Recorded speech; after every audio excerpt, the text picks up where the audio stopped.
साथियों नमस्कार, मैं एडवोकेट प्रमोद कुमार फिर एक बार आपसे मुखातिब हूं लॉर्ड्स एनसीआर पर, जहां पर आपको कानून से जुड़ी हुई तमाम पहलुओं को आपसे शेयर किया जाता है, डिस्कस किया जाता है। तो इसी कड़ी में आज मैं आपसे बता रहा हूं, आपसे एक ऐसे कानून के बारे में बताने जा रहा हूं जो शायद आपको नहीं पता होगा, लेकिन वो हिंदू मैरिज एक्ट के एक क्लॉज में, एक सेक्शन में साफ साफ लिखा हुआ है।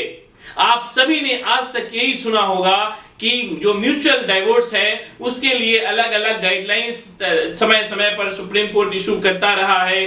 जैसे आप म्यूचुअल डाइवोर्स लेना चाहते हैं तो 6 महीने के अंदर आपको म्यूचुअल डाइवोर्स मिल जाएगा। म्यूचुअल डाइवोर्स आप सभी को पता होगा जब पति और पत्नी दोनों की सहमति से ये तय हो जाता है कि अब हम दोनों एक साथ नहीं रहना चाहते और दोनों आपस में तय करके एक एग्रीमेंट बनाते हैं और एग्रीमेंट जो है बना करके दोनों पक्षों के द्वारा साइन करके और कोर्ट में लगाया जाता है कि और आपस में उनका जो भी टर्म कंडीशन रहता है वो आपस में डिस्क्लोज करते हैं उस एग्रीमेंट में। और उसके बाद जो है सुप्रीम कोर्ट के आदेशानुसार अब आप जो है जो 6 महीने का जो कूलिंग पीरियड है उसको भी वेव ऑफ कर दिया जाता है और 2.5 से 3 महीने में आपको डाइवोर्स मिल जाता है। लेकिन आज मैं म्यूचुअल डाइवोर्स के बारे में चर्चा नहीं कर रहा हूं, आज मैं चर्चा कर रहा हूं कंटेस्टेड डाइवोर्स के बारे में, जहां पर एक पार्टी तो सहमत होता है लेकिन दूसरा पार्टी डाइवोर्स देने के लिए सहमत नहीं होता है।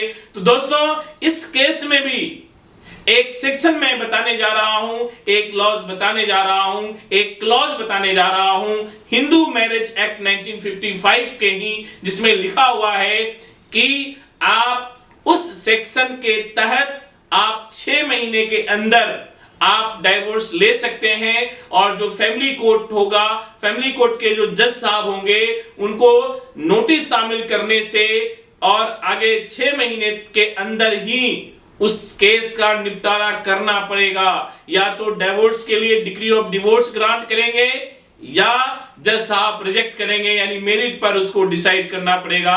तो दोस्तों अगर अभी तक आपने लॉर्ड्स एनसीआर को सब्सक्राइब नहीं किया है तो आप सबों से एक गुजारिश है कि आप लॉर्ड्स एनसीआर को सब्सक्राइब कर दीजिए, साथ ही साथ जो बेल आइकन है उसको आप बेल को प्रेस कर दीजिए ताकि जितने भी जो लीगल इंफॉर्मेटिव एजुकेशनल वीडियोज मैं लेकर लॉर्ड्स एनसीआर पर लेकर मैं आता हूं वो उसकी जो नोटिफिकेशन है आपके मोबाइल स्क्रीन पर मिल सके और आप बहुत आसानी से अपने केस को फाइट कर सकें, जीत सकें, लीड कर सकें।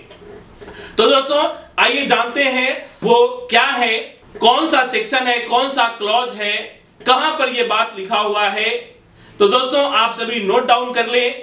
हिंदू मैरिज एक्ट के अगर इस सेक्शन का आपने प्रयोग किया, इस धारा का आपने प्रयोग किया, इसके तहत एप्लीकेशन आपने फैमिली कोर्ट में जहां भी आपका मामला चल रहा है आपने लगाया तो आपको निश्चित रूप से 101% रेमेडी मिलेगा।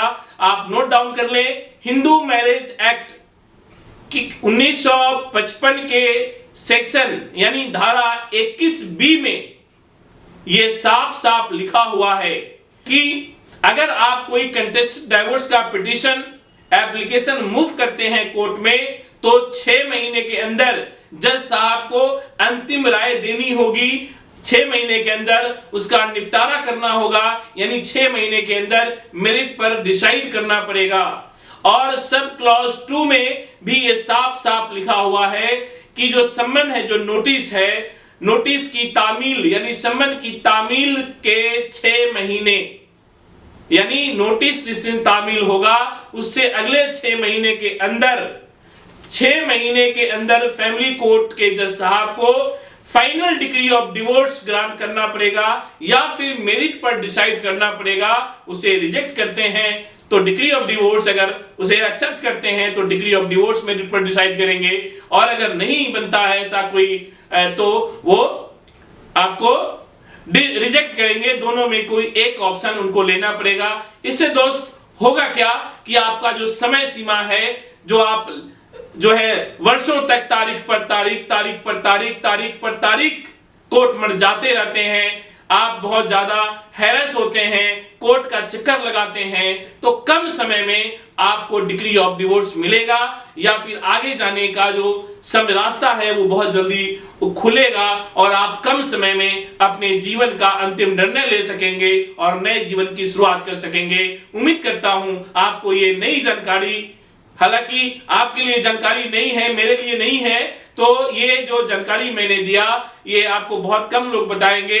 आप इसे नोट डाउन करें, आप गूगल कर सकते हैं। हिंदू मैरिज एक्ट की किताब अगर आपको मिलती है तो आप वहां पर जाकर Hindu marriage act section 21B को आप देख सकते हैं, उसके क्लॉज 2 को देख सकते हैं। जो मैं आज कह रहा हूं वो सारी चीजें वहां भी लिखा हुआ है, और अगर आप ऐसा करेंगे जो मैं बता रहा हूं तो निश्चित रूप से कम समय में आपको रिमेडी मिलेगा, कम समय में डिग्री ऑफ डिवोर्स मिलेगा और बहुत कम समय में आप जो है अपने नए जीवन की शुरुआत कर सकेंगे।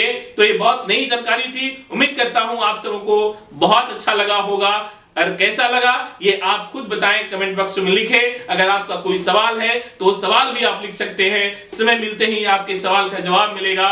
और एक गुजारिश और कि आप इसे सब्सक्राइब करते चलिए, लाइक करते चलिए, कमेंट करते चलिए। आज इस वीडियो को मैं यहीं पर रोक रहा हूं, फिर नई वीडियो के साथ, किसी नई इंफॉर्मेटिव वीडियो के साथ मैं आपसे मुखातिब रहूंगा। तब तक के लिए बहुत बहुत शुक्रिया।